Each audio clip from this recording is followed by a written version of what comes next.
Bismillahirrahmanirrahim. Assalamualaikum warahmatullahi wabarakatuh. Pada video kali ini saya akan menjelaskan materi radioterapi, yaitu tentang teknologi radioterapi eksternal. Dengan saya Muhammad Helmi Habib. Untuk pendahuluan latar belakang, kita semua tahu bahwasanya radioterapi itu adalah pengobatan penyakit kanker dengan menggunakan radiasi pengion. Radiasi pengion ini nanti akan berinteraksi dengan jaringan dalam tubuh dan menimbulkan ionisasi.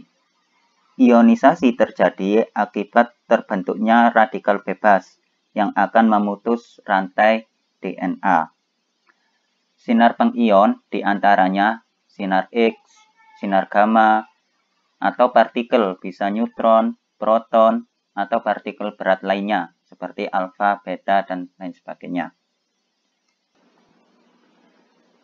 Oke, karena pembahasan radioterapi eksternal itu masih global, masih umum, maka untuk video kali ini saya akan fokuskan pembahasannya pada radioterapi eksternal jenis LINAC atau Linear Accelerator. Karena pesawat LINAC ini yang saat ini paling banyak digunakan daripada pesawat radioterapi eksternal yang lainnya. Kemudian, ini saya jelaskan terkait dengan berbagai macam jenis generator sinar X dalam pemanfaatannya. Yang pertama ada Grand Ray terapi. Dia menggunakan tegangan di bawah 20 kV. Yang mana ini digunakan pada kasus permukaan. Pada kasus-kasus permukaan karena energinya yang sangat rendah dan penetrasinya pun juga rendah dan juga sangat tidak efisien. Sehingga pada tahun 1985 alat ini sudah tidak lagi digunakan. Kemudian berkembang lagi teknologi kontak terapi yang mana generator sinar X ini jenis ini menggunakan tegangan 40-50 kV. Namun ini masih hanya efektif digunakan untuk tumor yang tidak lebih dari 1-2 mm dari permukaan kulit. Kemudian berkembang lagi generator sinar X jenis superficial terapi yang menggunakan tegangan antara 50-150 kV, yang mana ini efektif digunakan pada penyinaran tumor yang terbatas pada kedalaman sekitar 5 mm dengan dosis kedalaman 90%.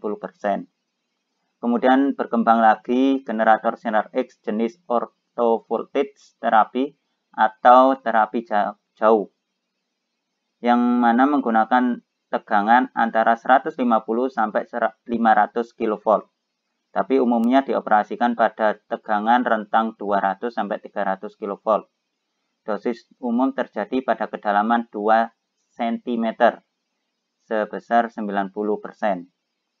Kemudian berkembang lagi generator sinar X jenis super voltage terapi yang menggunakan tegangan antara 500 sampai 1000 kV.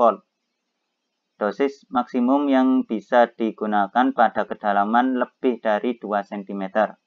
Kemudian berkembang lagi teknologi dengan generator sinar X jenis mega voltage yang menggunakan tegangan di atas 1 MV. Nah, contoh mesinnya itu seperti Van de Graaff generator, linear accelerator, betatron, dan mikrotron, dan juga pesawat teleterapi sinar gamma seperti Cobalt 60. Dan jenis inilah yang digunakan pada saat ini untuk pesawat linear accelerator untuk pengobatan penyakit kanker menggunakan sinar X atau juga bisa partikel elektron. Linear accelerator atau biasa disingkat dengan LINAC merupakan generator sinar X jenis mega voltage yang menggunakan gelombang elektromagnetik dengan frekuensi tinggi untuk memproduksi partikel bermuatan seperti elektron yang kemudian dipercepat melalui tabung linear. Nah, ini gambar komponen-komponen penyusun dari pesawat Linac. Untuk prinsip kerjanya, elektron yang dibangkitkan oleh elektron gun melalui filamen ini, kemudian ditembakkan ke dalam tabung pemercepat dengan energi awal sebesar 15 kiloelektronvolt. Dengan lintasan dari satu sel ke sel selanjutnya hingga sampai energi elektron tersebut sesuai yang diinginkan. Proses terciptanya pemercepatan elektron di dalam tabung pemercepat ini dimulai dengan dibangkitnya gelombang mikro oleh klestron atau magnetron. Ini setiap Linac beda-beda. Dengan frekuensi sesuai dengan frekuensi resonansi tabung sebesar 3000 MHz. Di dalam tabung pemercepat ini terjadi kuat medan listrik dinamis pada setiap sel. Ya, pada setiap sel itu berubah. Periodenya sesuai dengan perubahan amplitudo gelombang mikro. Jadi perubahan amplitudo gelombang mikro mempengaruhi juga kuat medan listrik di setiap selnya. Hal ini yang akan mengakibatkan perubahan muatan di setiap ruang, di setiap sel ini, di dalam tabung. Perubahan periode muatan listrik tersebut dimanfaatkan untuk mempercepat lintasan elektron. Nah, setelah elektron energinya sesuai, kemudian elektron diteruskan dan didefleksikan. Ini didefleksikan menggunakan medan magnet sebagai pembelok. Oke ya, ini ada medan magnet untuk membelok. Setelah mengalami pembelokan, elektron energi tinggi tersebut kemudian bisa langsung digunakan. Namun jika yang dikehendaki adalah keluaran sinar X, maka elektron energi tinggi tersebut ditabrakkan dengan target. Melalui target ini nanti keluar sinar X melalui peristiwa Bremsstrahlung. Nah, sinar X itu yang nantinya juga digunakan sebagai terapi kanker.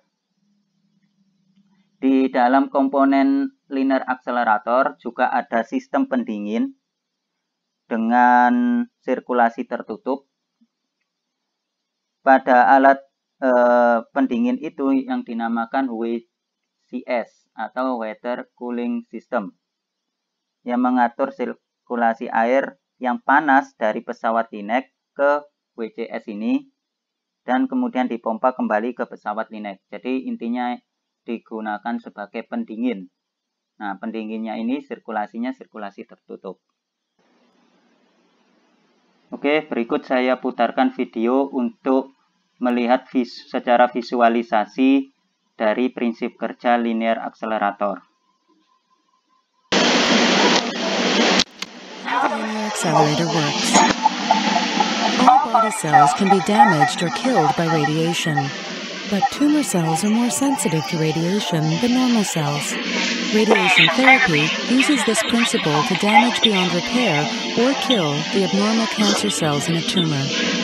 Successful radiation therapy depends on the ability of the linear accelerator, or LINAC, to deliver a tumoricidal dose of radiation to the tumor, while ensuring minimal radiation of normal tissue. The LINAC accurately produces, monitors, controls, and conforms the radiation beam to the planned target. Beam generation. Radio frequency waves are pulsed into the waveguide by the magnetron. This is synchronized with the injection of electrons into the waveguide by the electron gun. The radio frequency waves accelerate the electrons along the waveguide to a speed approaching the speed of light. The X-ray beam is created when the electrons hit and interact with a tungsten target at the opposite end. The magnetron controls the power and frequency of the radio frequency waves, which determine the energy of the X-rays produced. The digital accelerator uses a diode-type electron gun situated at the end of the waveguide. The electrons are produced by heating the tungsten filament within the cathode and are then injected into the waveguide. The number of electrons injected is controlled by the temperature of the filament.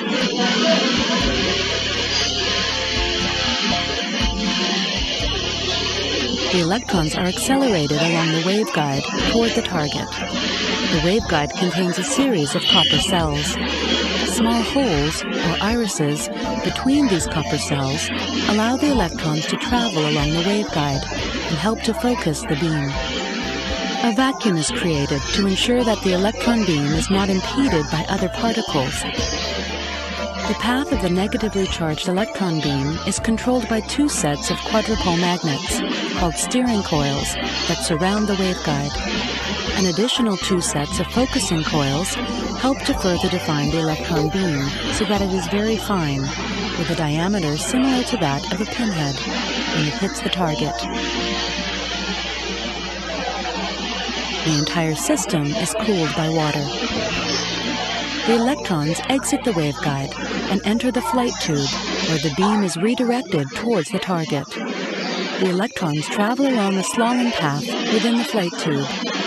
3 pairs of magnets on either side of the flight tube cause the electron beam to bend through the turns of the slalom. This process not only positions the beam to strike the target, but it also further focuses the beam to a diameter of 1 millimeter. The design of the magnets enables them to focus electrons of slightly different energies onto the same point on the target. This is called achromatic behavior. This slalom bending is unique to electrolinear accelerators. It helps to minimize the size of the machine and ensures that its isocenter remains low, which is important for patient setup.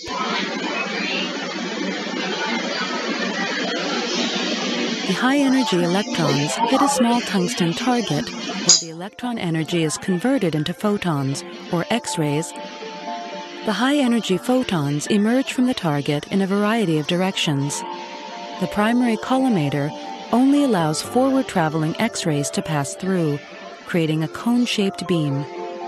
The primary collimator minimizes leakage and therefore excess total body dose by absorbing scattered X-rays traveling in the lateral direction. It also defines the maximum size of the resulting clinical radiation beam.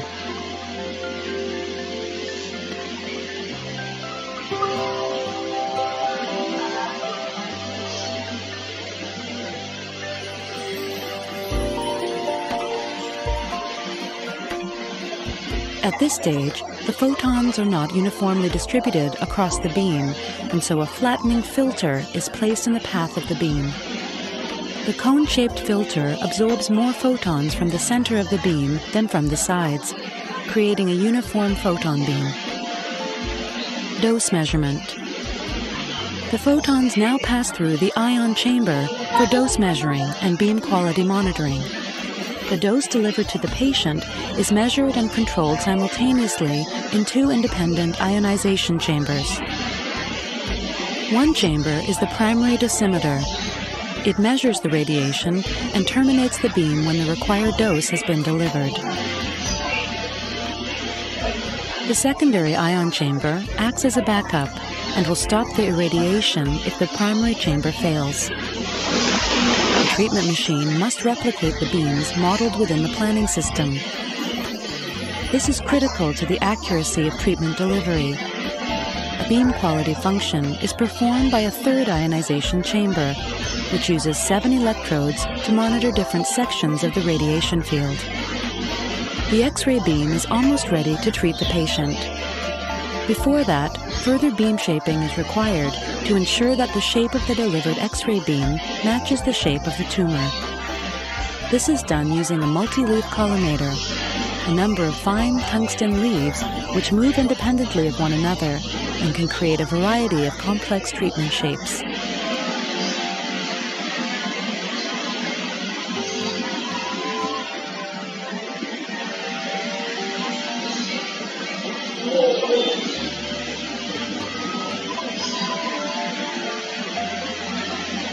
control. One computer system controls both the LINAC and the multi-leaf collimator.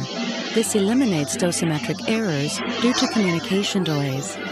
It also ensures synchronization between the delivered dose and the multi-leaf collimator position, allowing complex deliveries such as intensity-modulated radiation therapy and volumetric modulated arc therapy. All electromagnets, steering, and focusing coils are digitally controlled. All mechanical positions of flight tube, filters, and foils are automatically selected from the control console, and all radiation beam settings are grouped in calibration blocks for each energy. These are stored digitally on the LINAC hard disk for flexible and easy beam adjustment, calibration, and servicing. Clearance. Clearance is the free space available under the LINAC for patient treatment, and it varies with different protocols and fixation devices. It is a combination of the distance between the lower surface of the radiation head and the isocenter, 45 centimeters, and the head diameter, 62 centimeters.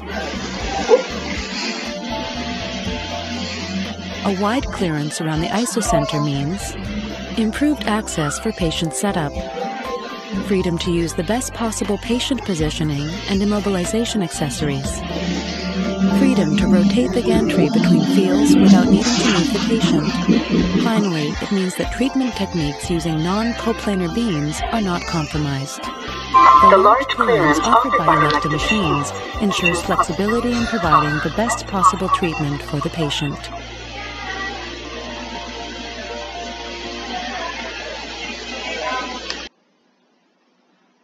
Oke, selanjutnya di sini saya juga ingin menunjukkan variasi distribusi dosis dari beberapa teknik yang saat ini ada untuk radioterapi.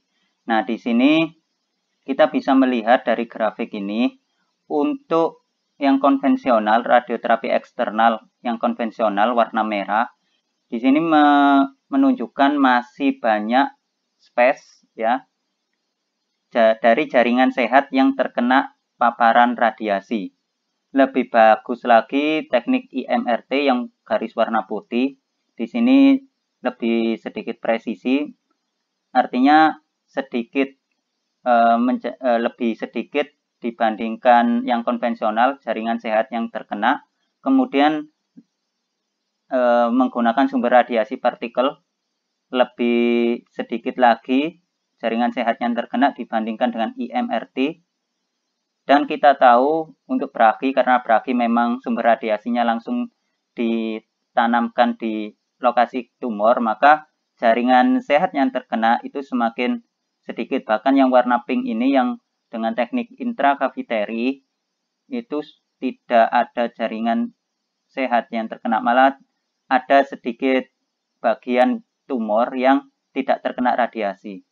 Meskipun dosis maksimalnya itu sangat tinggi yang mengenai di tumor. Karena memang sumber radiasinya itu tertanam di dalam tumor tersebut.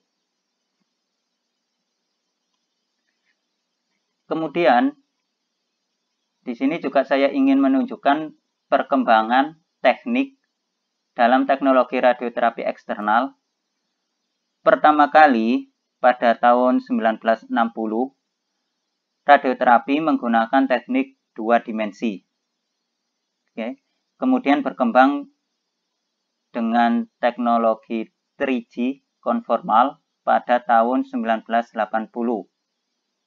Setelah 3G konformal berkembang pada tahun 1990 dengan teknologi IMRT. Nanti kita bahas satu persatu ini. Kemudian pada tahun 2000 berkembang dengan teknologi IGRT dan saat ini berkembang dengan teknologi stereotactic treatments. Oke, untuk teknik yang pertama yang 2 dimensi tidak saya gunakan karena sudah tidak ada penggunaannya.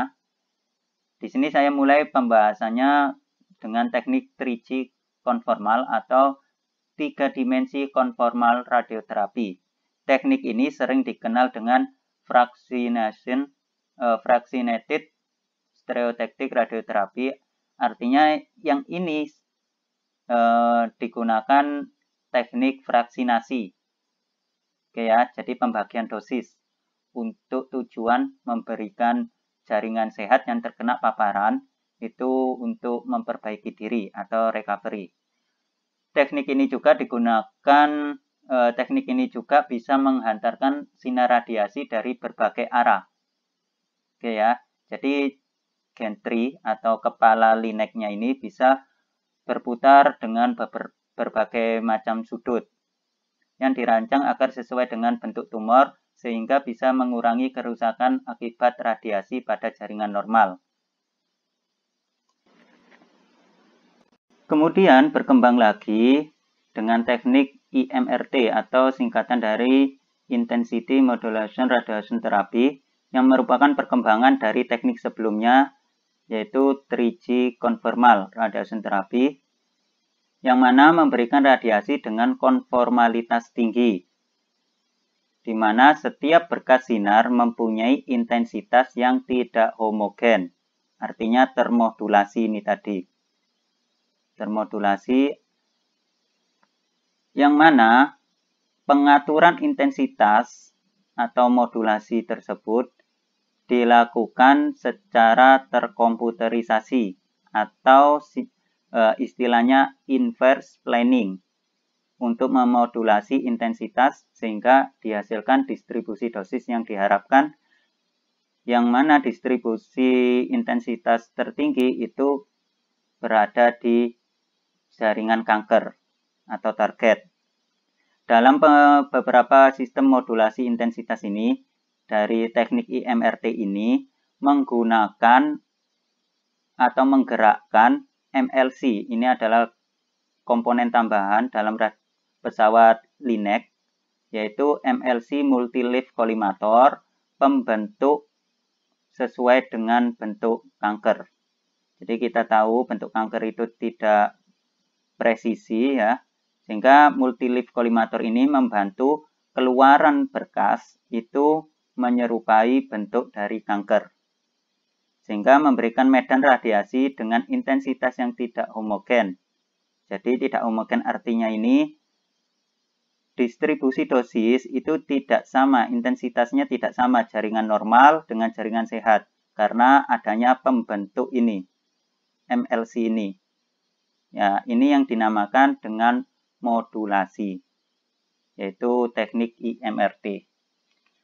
Akan tetapi dari teknik IMRT ini ada keuntungan dan juga kelemahan. Keuntungannya dapat menghasilkan distribusi dosis untuk target yang bentuknya kompleks. Ya, ini sangat membantu dari MLC itu tadi yang bisa membentuk keluaran berkasnya itu, berkas radiasinya itu menyerupai dari bentuk kanker. Sehingga dosis pada jaringan sehat lebih rendah dan dosis dari jaringan kankernya itu tinggi. Kelemahannya dari IMRT, waktu terapinya lebih lama karena kita harus memodulasi terlebih dahulu, berkas radiasinya disesuaikan dengan bentuk kanker.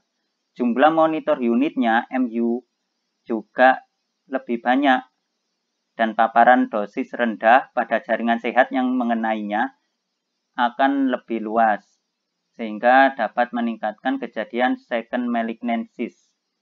Second malignancies itu timbulnya kanker sekunder. Nah, ada dua alasan mengapa IMRT ini, teknik IMRT ini dapat meningkatkan second malignancies.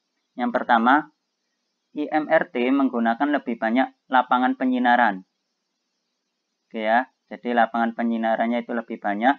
Sebagai konsekuensinya, volume jaringan normal yang terpapar dosis rendah akan semakin besar. Terus alasan yang kedua pada IMRT, pemberian dosis tertentu pada isocenter dari modulation field akan menyebabkan linek bekerja lebih lama, sehingga membutuhkan monitor unit atau MU yang lebih besar dibandingkan jika diberikan dosis yang sama dari bukan teknik IMRT atau unmodulated field. Jadi peningkatan MU ini yang nantinya bisa menambah resiko terjadinya secondary malignancies.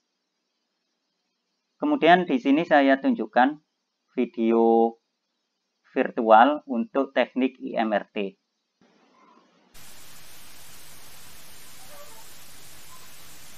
Today, clinicians at leading institutions are using Varian's Smart Beam Intensity Modulated Radiation Therapy, better known as IMRT, to treat cancer patients. Varian's Smart Beam IMRT is accurate, it is the fastest IMRT technique, and it is also very reliable. Smart Beam IMRT treatments are clinically delivered by a Varian Clinac, a fully computerized medical linear accelerator. The unique design of this machine permits a highly accurate delivery of desired dose distributions to the tumor, while minimizing the amount of dose to critical organs and surrounding healthy tissue. The beam can be accurately controlled and shaped to the tumor with a collimation system, consisting of 2 sets of jaws and a dynamically controlled multi-leaf collimator. IMRT treatment delivery is verified using Varian's Portal Vision system, mounted on a robotic arm. The IMRT field is delivered without the patient. The predicted dose from the Eclipse Helios treatment planning system is compared with the measured dose from Portal Vision. Different tools permit the analysis and comparison of the 2 dose matrices. Treatments are performed by delivering a number of treatment fields. In the following prostate treatment example, 5 MIRT fields will be delivered. The delivery is fully dynamic, using the sliding window technique, where each pair of leaves form a small moving window. This way, the dose is modulated by the size and the speed of these windows.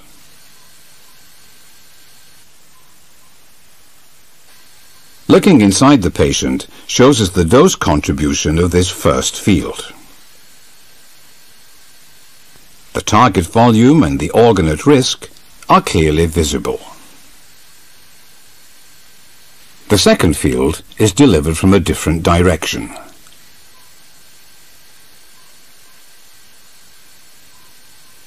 Again, the beam moves quickly over the organ at risk in order to limit the dose delivered to it.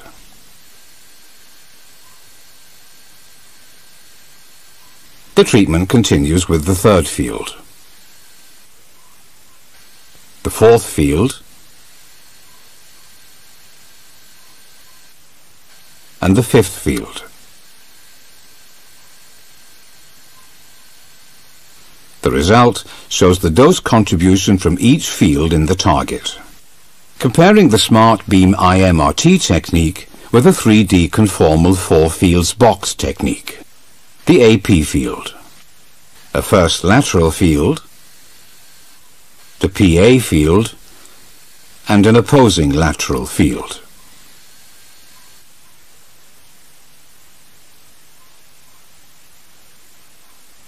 Comparing 2 techniques in one plane shows the higher dose conformance in the target for the IMRT method. A 3-dimensional surface dose display shows the results even more clearly. The IMRT technique provides excellent coverage of the target, while limiting the dose to the 2 organs at risk. The clinical advantages are obvious. Critical tissue sparing, tumor control probability, lower radiation-induced toxicity, leading to better quality of life and fewer side effects. Varian's technical advantages are proven and reliable technology, highest possible resolution, comprehensive quality assurance tools, and the system is fully dynamic. Selanjutnya, terdapat teknik IGRT atau singkatan dari Image Guided Radiation Therapy yang mana IGRT ini adalah pengembangan teknologi radioterapi dari teknik sebelumnya dengan menambahkan sistem pencitraan. Ini yang saya tandai merah, ini adalah tambahan untuk penggunaan teknik IGRT. Teknik ini bisa membantu dalam menyesuaikan posisi pasien atau memfokuskan kembali radiasi yang diperlukan untuk mengenai tumor dengan lebih tepat. Jadi ini komponen tambahan yang memang digunakan untuk pencitraan dalam membantu memfokuskan kembali dari hasil verifikasi sebelumnya. Nah, ini saya juga ada video untuk pembelajaran dari simulasi IGRT.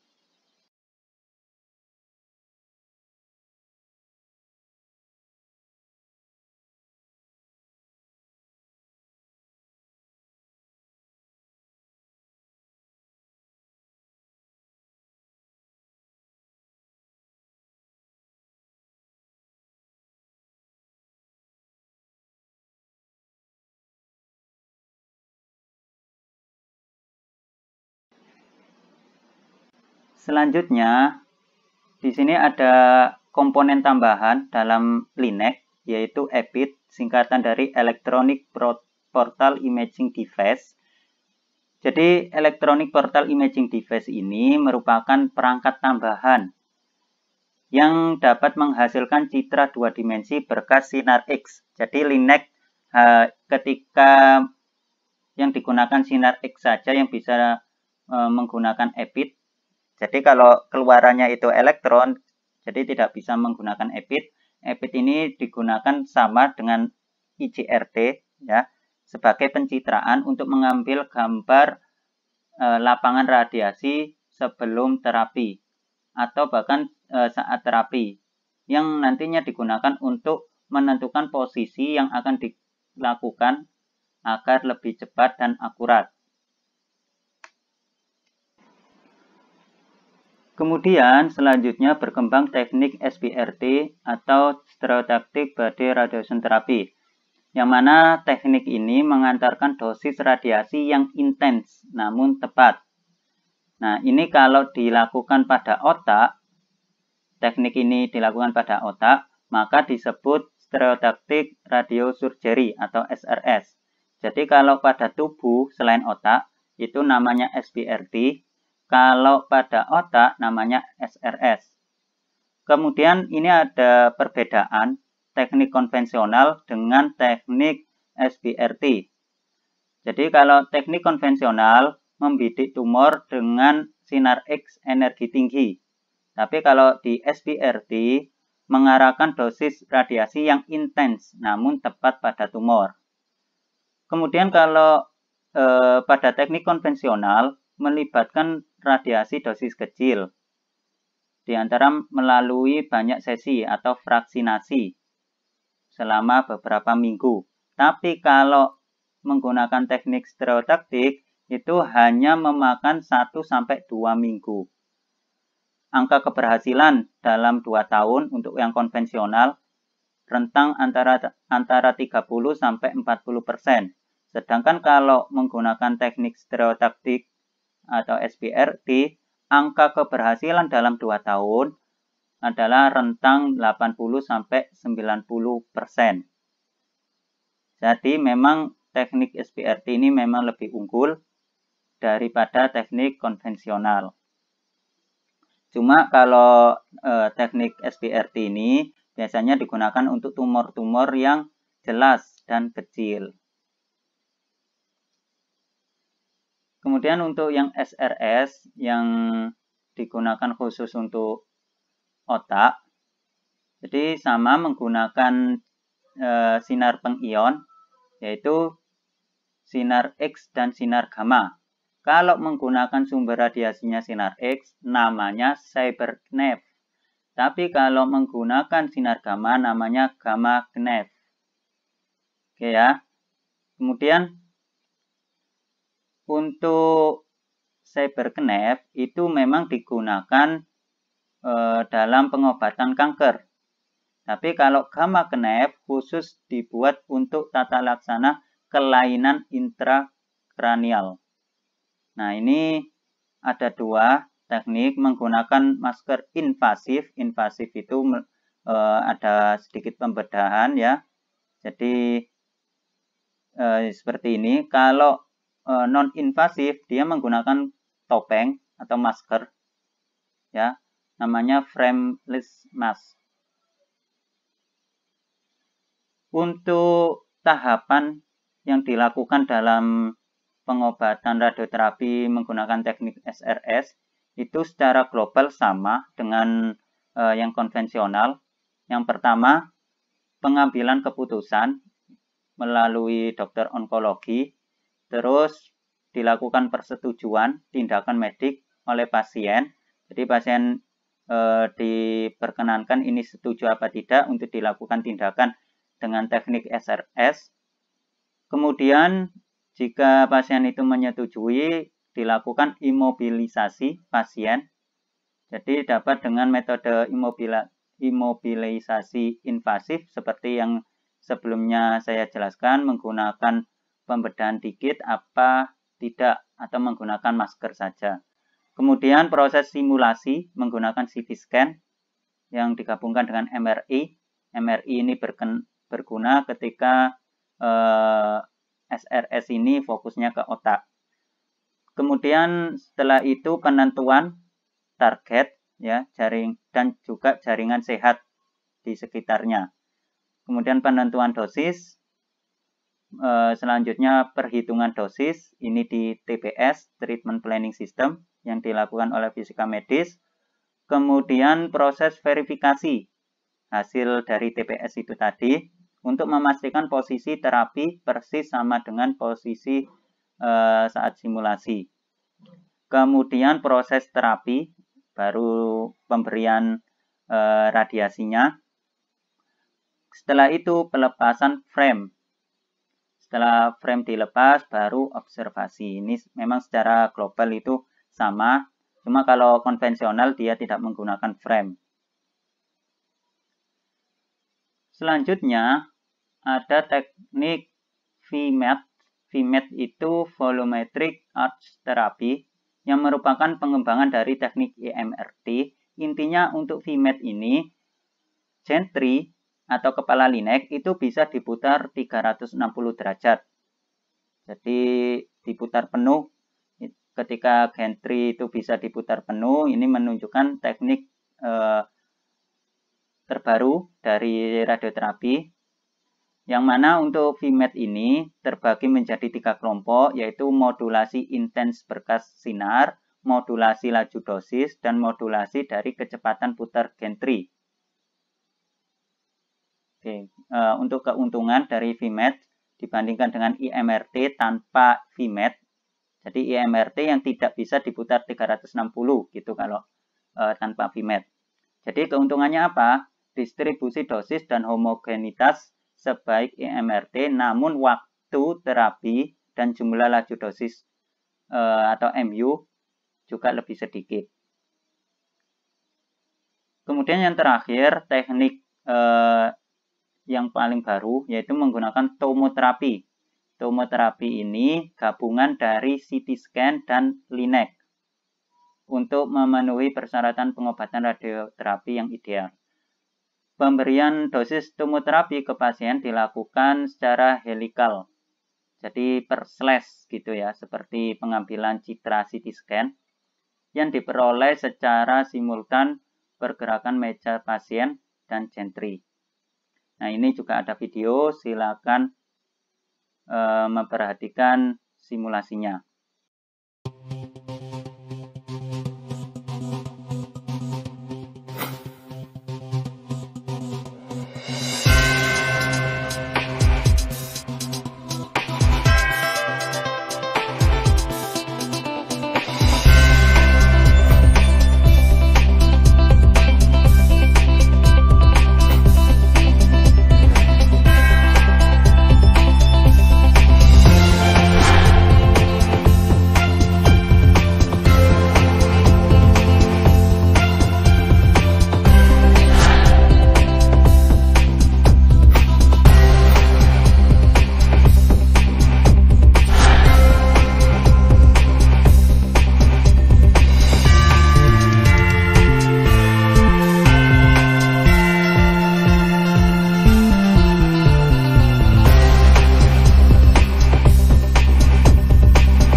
Oke, cukup sekian video materi hari ini. Semoga bermanfaat. Akhirnya, wassalamualaikum warahmatullahi wabarakatuh.